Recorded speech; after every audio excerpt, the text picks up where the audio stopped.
Pernah nggak sih ngerasa makin kita kerja keras, kok hasilnya malah makin nggak karuan? Nah, hari ini kita bakal ngebongkar sebuah ide yang menarik banget dari tulisan Mukhlasin.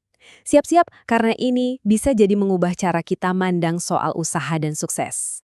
Oke, kita langsung aja ya ke pertanyaan utamanya. Kenapa sih kadang-kadang pas kita udah ngasih 100%, hasilnya malah zonk? Ini pertanyaan yang kayaknya kita semua pernah alamin kan? Nah, coba deh bayangin dua situasi ini. Di satu sisi, ada yang mati-matian dorong roda super besar, capeknya luar biasa, tapi nggak dapat apa-apa. Di sisi lain, ada yang kelihatannya santai aja, ngalir, tapi malah nyampe ke tujuan dengan gemilang. Aneh kan? Rasanya kok kebalik? Jadi, apa sih yang sebenarnya terjadi di sini? Yuk, kita bedah bareng-bareng apa yang disebut paradoks usaha ini. Kita semua kan dari kecil udah diajarin ya mantra yang sama, berakit-rakit ke hulu, berenang-renang ke tepian. Intinya kalau mau seneng ya harus susah dulu. Kesuksesan itu buah dari kerja keras dan perjuangan. Tapi, kalau kita lihat di dunia nyata, ceritanya nggak sesimpel itu. Memang ada orang yang sukses lewat jalur kerja keras.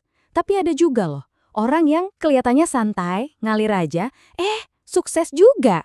Ini kan jadi bikin kita mikir, apa jangan-jangan aturan lama itu bukan satu-satunya jalan?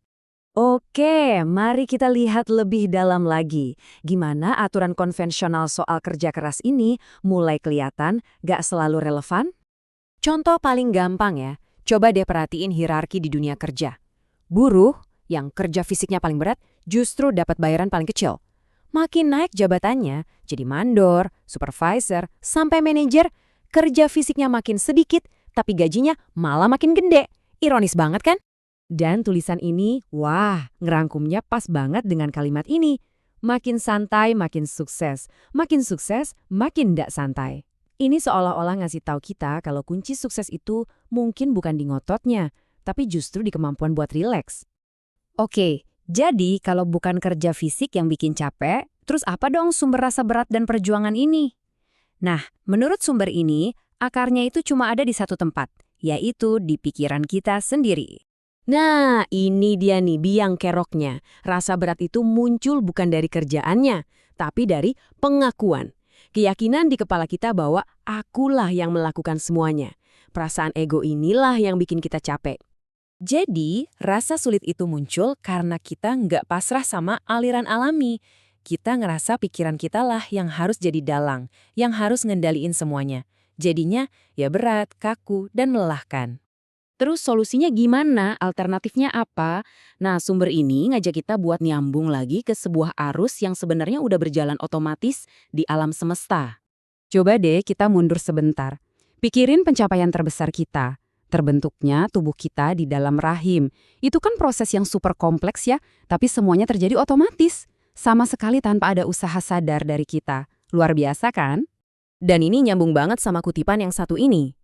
Ketika kita diam, segalanya terjadi dengan sendirinya, tak perlu sulit-sulit. Diam di sini bukan berarti nggak ngapa-ngapain ya, tapi lebih ke berhenti memaksa dan mulai bergerak selaras dengan aliran yang emang udah ada. Nah, bagian ini yang benar-benar menarik.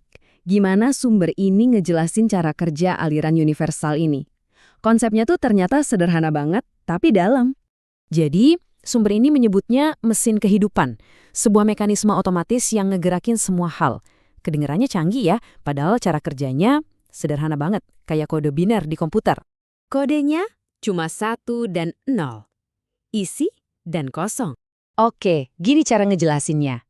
Angka 0 itu lambang dari kosong, potensi yang tak terbatas, sumber dari segalanya.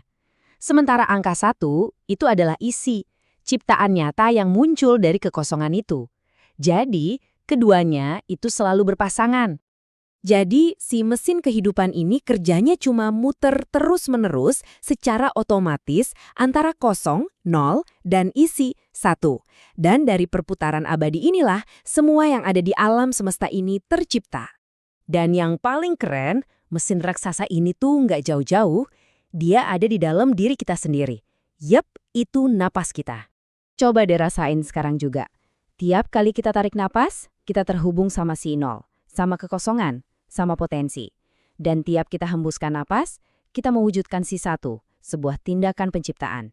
Ini mesin otomatis kita, jalan sendiri tanpa perlu kita suruh. Jadi, pertanyaan terakhir buat kita semua. Gimana kalau kesuksesan yang kita kejar-kejar itu sebenarnya nggak perlu dipaksa? Gimana kalau kesuksesan itu cuma sejauh satu tarikan napas aja dengan kita pasrah sama mesin sempurna yang udah bekerja di dalam diri kita?